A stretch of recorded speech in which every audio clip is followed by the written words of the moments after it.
Good Samsung morning everyone. So it's me again, Chen, and this is our Galaxy S25. So ito yung S25 natin guys.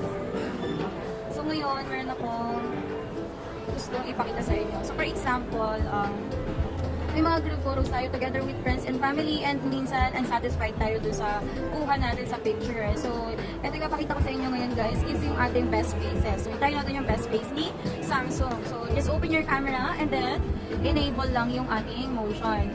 Oh, sorry. Take ng picture. So, ito, enable mo lang yung ating motion and then pwede na tayong mag-picture.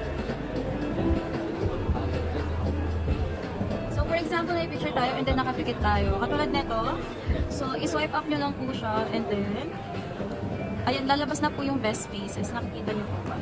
So choose best face, nandito po.